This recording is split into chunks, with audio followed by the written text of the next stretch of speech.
Yaya or Kolo, Eden or Thorgan, Gary or Phil. Today we decide which brother is better.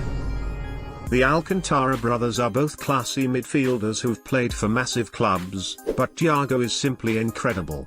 He's one of the most technically gifted players of this generation. There is a reason Gary spent his entire career at United and Phil moved on to Everton. They both had great careers, but Gary was definitely the better player. Kolo and Yaya were both brilliant players in their primes, but Yaya was simply another level. He oozed class in Man City's midfield. He's a Premier League great. There is a reason why Kevin Prince has never stayed at a club more than a few years, whereas prime Jerome was the best centre-back in the world. He's clearly better. At the moment there is no doubt Thorgan is better, but prime Eden in the Prem was absolutely unplayable. He is obviously the better footballer of the two. Both players have plenty of years left in their careers, so this could easily change, but so far it's fair to say Theo is just ahead of Lucas. He's already got into a Team of the Year. This obviously isn't close. Anton had a solid career, but Rio is considered as one of the greatest centre-backs in Prem history, winning it all. Jordan has had a steady career in Belgium and at Lazio, but obviously Romelu is clear. At his best he's a top European striker. Bradley has had a very successful career in the MLS, but Sean managed to showcase his skills at some of the top clubs in England. He's the better player. Both Laudrup brothers were talented footballers who had great careers, but Michael is unanimously considered the better of the two players. Neither brother is a particularly gifted player, but I'm going to have to give it to Jordan. He's had a longer and more successful career in the Premier League. It's difficult to separate the Bender brothers. They both had very similar careers and levels of ability. I think Sven just edges it though.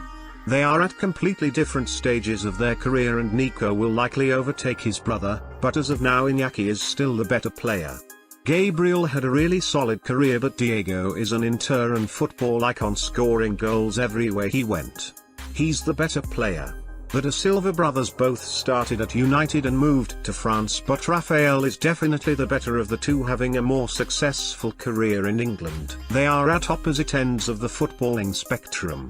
Tony will go down as one of the greatest midfielders of all time. He's clear of Felix. At 21 years old, Capron already looks incredible and is due a big move, but as of right now Marcus has to be the better player. There's a reason why Sean is still getting games at Newcastle and Matty is on loan at Colchester United. Sean is clear. This isn't close.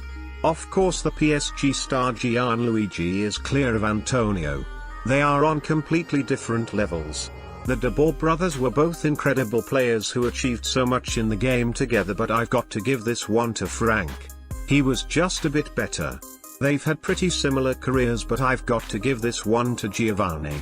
He was more successful in Europe before moving to America. The Baresi brothers had one of the greatest sibling rivalries in football history. They were both great, but Franco is clear. Both Charltons are English legends who won the World Cup for their country, but Bobby is the bigger star out of the two. He was better. Simone never reached his potential as a player, going from one loan to another, whereas Filippo is an Italian legend and World Cup winner. He was much better. Paul has been on a downward spiral ever since leaving Juve, but his peak was world class. His brother does not compete with him. Owen never made it out the Netherlands, bouncing between Dutch clubs, whereas Ronald moved to Barca and became a legendary defender for the Spanish Giants. He was better. Don't let Christian's poor end to his Prem career make you forget how good he was at Villa. He's a lot better than his brother Jonathan. Both had great careers, but Fabio is one of the greatest centre-backs of all time, playing for clubs like Real Madrid and Juventus. He's better. There is obviously no debate. Xabi is a football icon and one of the greatest midfielders of all time. What a player. Vanya has yet to settle down at a club for any significant period of time, whereas Sergei has become a Lazio legend. He's the better player. Job looks like he could have a similar trajectory to his brother, but as of right now Jude is obviously the better of the two. Rai actually had a more successful career, but Socrates is a Brazilian legend and considered one of their greats. He was better. Marcus is still finding his feet in the Prem, whereas James has made himself a Rangers great over the past 5 years, so he has to take this. Bjorn had a solid career, but John Arne is a Liverpool legend, winning a Champions League with them. He is clear. Scholes spent an incredible 14 years at Newcastle, winning the championship with them in 2010. He was better than Sammy. Owen had a solid 20-year career in the Netherlands, but he doesn't compare to the Dutch and Barca legend Ronald. He's a footballing great.